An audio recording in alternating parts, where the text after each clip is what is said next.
কাছে গেল, ফিলিস্তিন মুসলমান ভাইয়েরা তাদেরকে রুটিকে ভাগ করে দিল, তাদের খাবার ভাগ করে দিল, খাবার জলকে ভাগ করে দিল, পানীয় ব্যবহার করার জন্য উন্মুক্ত করে দিল, জমিনটাকে ছেড়ে দিল, বিদ্যালয় ছেড়ে দিল, নিজের ঘরকে ছেড়ে দিল।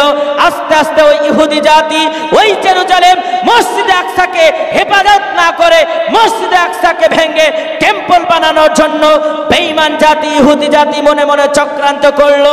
পৃথিবীর মানচিত্র থেকে আমরা ফিলিস্তিনের মুসলিমদেরকে মিটিয়ে দেব। কিন্তু বন্ধু, না না না, আল্লাহ তাআলা রাসূল বলছেন কিয়ামত পর্যন্ত একটি দল বের হবে যারা মার খাবে, যাদেরকে লাঞ্ছনা করা হবে, ভৎসনা দেওয়া হবে। ফিলিস্তিনের ছোট্ট একটা বাচ্চা, নাম তার আব্দুল্লাহ, বয়স তার 8 বছর। একটা ইসরায়েল বাহিনী তার বুকের উপরে একটা AK-47 একটা রাইফেল ধরলো। রাইফেল ধরার পরে বলল যে হে বাবু, তুমি বলো ইসরায়েল জিন্দাবাদ। সে দীপ্ত কণ্ঠে বলল ফিলিস্তিন জিন্দাবাদ। আবারও বলা হলো তুমি বলো ইসরায়েল জিন্দাবাদ। সে দীপ্ত কণ্ঠে বলল মসজিদে আকসা জিন্দাবাদ। সঙ্গে সঙ্গে ঢাই ঢাই করে গুলি করে ওই বাচ্চাটাকে হত্যা করা হলো। ভাইয়েরা আমার, ভুলে গেলে চলবে না। আমি আপনাদেরকে বলে দিতে চাই, আজকে বেঈমান ইহুদি জাতি যদি চায় মুসলমানদের প্রাণ কেন্দ্র, মুসলমানদের প্রথম কিবলা ফিলিস্তিনকে আমরা কেড়ে নেব, মসজিদে আকসাকে আমরা কেড়ে নেব। আমরা ভারতের মুসলমান, আমরা দীপ্ত কণ্ঠে জানিয়ে দিতে চাই, এই ভারতের জমিনে আমরা না খেয়ে যেমন মারা যাব, আমাদের কাছে অস্ত্র নাই, আমাদের কাছে টাকা নাই, আমাদের কাছে পয়সা নাই, আমাদের শরীরে 1 ফোঁটা রক্ত থাকা পর্যন্ত আমরা মসজিদে আকসাকে রক্ষা করব। নারায়ে তাকবীর। মুসলিম মোরা সিংহের জাতি, কাউকে করে না ভয়, মাথায় মোরা বেঁধেছি কাফন, এটাই তো আমাদের পরিচয়। তবে আমার ভাইয়েরা, সারা পৃথিবীর প্রান্তে আমরা এত নির্যাতিত কেন? আল্লাহ কোরআনের ভাষায় বলছেন পৃথিবীর বুকে মুসলমানরা নির্যাতিত হবে।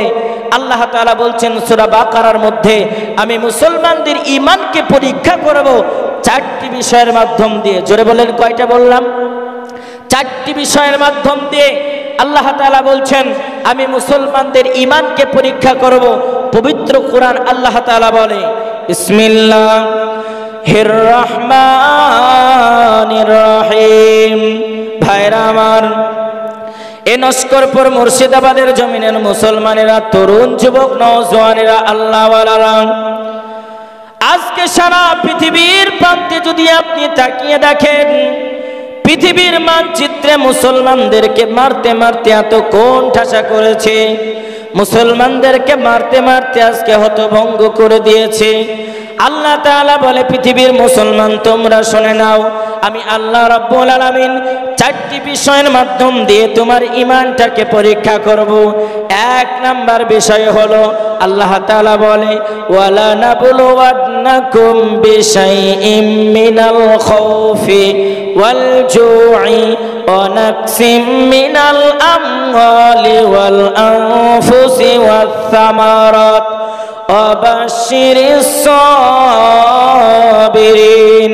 আল্লাহ রাব্বুল আলামিন বলে এই পৃথিবীর মুসলমান তোমরা শুনে নাও, আমি আল্লাহ পাক আল্লাহ তাআলা মুসলমান তোমাদের 1 নাম্বার পরীক্ষা খানা নেব মিনাল খাউফ। আমি আল্লাহ তাআলা দুনিয়ার বুকে বিভিন্ন রকমের ভয় দেখিয়ে তোমার ঈমান খানা পরীক্ষা নেব। আজকে দুনিয়ার বুকে যেমন তুমি কম্পিত হও, আমি আল্লাহ এটা আমার 1 নাম্বারের পরীক্ষা।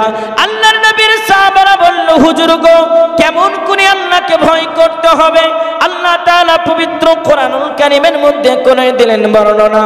ও পৃথিবীর মানুষেরা তোমরা শুনে নাও, ইয়া আইয়ুহাল্লাযীনা আমানু, আল্লাহ তাআলা ডাক দিয়ে বলে পৃথিবীর মানুষ, ও আমার ঈমানদার বিশ্বাসী বান্দা বান্দিরা, হাক্কা তুকাতিহি, তোমরা ভয় করো আমি আল্লাহ, আমাকে ভয় করার মতো ভয় করো। ওয়ালা তামুতুন্না, ও বান্দা অতক্ষণ পর্যন্ত তোমরা মৃত্যু বরণ করো না, অতক্ষণ পর্যন্ত তোমরা মরো না, ইল্লা ওয়া আনতুম মুসলিমুন, যতক্ষণ না পর্যন্ত তোমরা আত্মসমর্পণকারী মুসলমান না হতে পারবে, যতক্ষণ না পর্যন্ত তোমরা আল্লাহর কাছে নিজের আত্মখানা সমন করতে না পারবে। আল্লাহ রাব্বুল আলামিন কোরআনুল কারীমের মধ্যে করে দিয়েছেন বর্ণনা, আত্মসমর্পণকারী মুসলমান যারা হবে, ইন্নাল মুসলিমিনা ওয়াল মুসলিমাত, দুনিয়ার বুকে আত্মসমর্পণকারী মুসলমান নারী যারা হবে, দুনিয়ার বুকে আত্মসমর্পণকারী মুসলমান পুরুষ যারা হবে, আল্লাহ তাআলা ওয়াদা করেছেন, ওয়াদান আলাইহি হাক্কান। আল্লাহ বলছেন, বান্দাই আমার ওয়াদা সত্য ওয়াদা, আমার ওয়াদার মধ্যে কোনো ভেজাল নাই। আমি আল্লাহ ওয়াদা করেছি তাদের জন্য জান্নাত দিয়ে দেব। জোরে বলা যায় না সুবহানাল্লাহ। এক নাম্বার পরীক্ষা যেমন হবে আল্লাহর ভয়। এ মুসলমান, পৃথিবীর জমিনে কেমন করে তুমি আল্লাহকে ভয় করেছো? গভীর রজনীতে যখন সবাই ঘুমিয়ে গিয়েছে, তুমি নামাজের জন্য যাই নামাজে দাঁড়িয়েছো, নাকি তুমি অন্য কাজে নিমজ্জিত ছিলে? আজকে যদি একটু লক্ষ্য করা যায়, বাস্তবের সঙ্গে যদি মেলানো যায়, এই তো বাবা কিছুদিন পূর্বে একটা দিন আমাদের কাছ থেকে চলে গেল, যেই দিনটার নাম হলো 31st night, happy new year. আজকে মুসলমানের সন্তানগুলি ইংরেজি নববর্ষকে পালন করে সারা রাত্রি মাঠে ময়দানে ডিজে গান বাজালো, বক্স বাজালো, সারা রাত্রি ধরে নাচানাচি করলো, মদ্যপান করলো। মদ্যপান করে তারা ইহুদি খ্রিস্টানদের রীতিনীতিকে মেনে চলে তারা একটা দিন উদযাপন করলো। জোরে বলুন, কথা ঠিক বললাম না ভুল? এই কথা ঠিক বললাম না ভুল বললাম? আজকে মুসলমানের সন্তানগুলি ইহুদি খ্রিস্টানের রীতিকে মেনে চলে, তারা হ্যাপি নিউ ইয়ার পালন করে, হ্যাপি বার্থডে পালন করে। মুসলমানের ঘরে যদি মুসলমানের বাড়িতে বিয়ে লাগে, ওর বাড়িতে খাবার নাই, কিন্তু 14টা কালো কালো বক্স না হলে বিয়ে বাড়ি মানায় না। এইরকম রীতি আপনাদের এলাকায় আছে না নাই? জোরে বলেন। ভাইয়েরা আমার, আমি প্রথমেই বলেছি আপনাদেরকে কি বলবো আর কি ছাড়বো।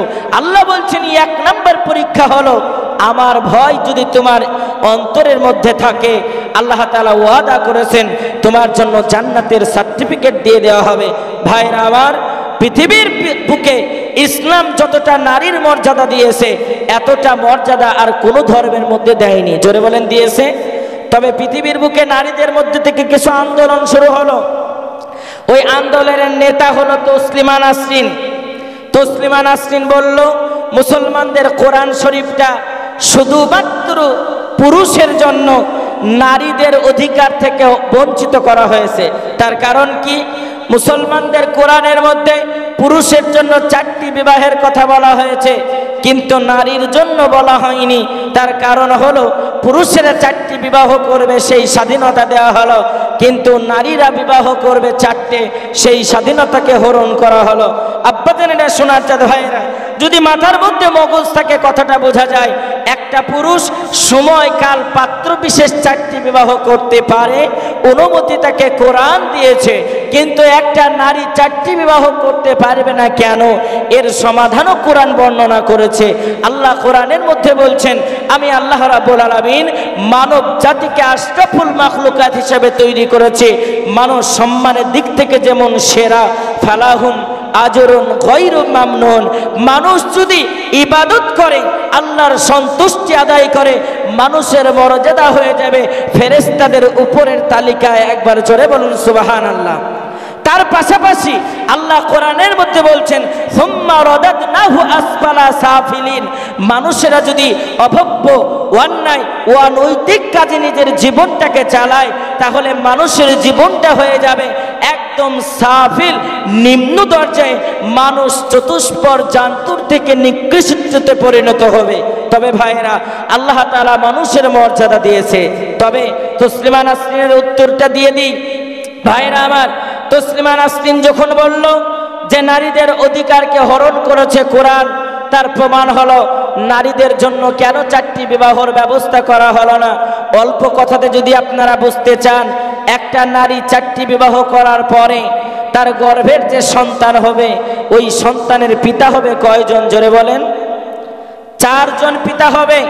একটা ছেলের পিতা যদি 4 জন হয়, আমাদের এলাকাতে তাকে বলে বেজন্মা সন্তান। আমি ঠিক বললাম না ভুল বললাম? তার কোনো সন্তান, তার কোনো জন্মের ঠিক থাকে না। ঠিক তদ্রূপভাবে ইসলাম নারীদের মর্যাদা দিয়েছে সর্বশীর্ষে, সবার উপরে। তুমি নিজের যৌনাঙ্গকে যদি হেফাজত করতে পারো, যদি তুমি তোমার নিজের আবরুকে হেফাজত করতে পারো, কোরআন করে দেয় বর্ণনা, তোমার জন্য এমন একটা জান্নাত দেওয়া হবে, যেই জান্নাতের নিয়ামত খেয়ে তুমি শেষ করতে পারবে না। এজন্য নারী, তোমার স্বামী জীবিত থাকা অবস্থায় তুমি 4টি কেন 1টার বেশি দ্বিতীয় বিবাহ তুমি করতে পারবে না, যতদিন না তোমার স্বামী তোমাকে তালাক দেবে। আমার আব্বা জানেনা, সোনার চাঁদ ভাইয়েরা, পৃথিবীর প্রান্তে এমন একটা সময় ছিল যেই সময়টাকে বলা হয় আইয়ামে